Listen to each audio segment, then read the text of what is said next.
It's a very proud feeling to see my youngest son Anant complete his Padyatra from Jamnagar to this divine place of Dwarkadish. My heart is full of joy and I seek blessings from everyone.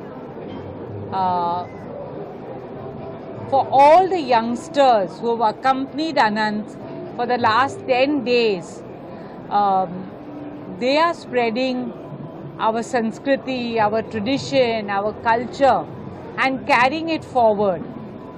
I can only thank Lord Dwarkadish for giving strength to Anant, whose determination and commitment and devotion to God has been supreme.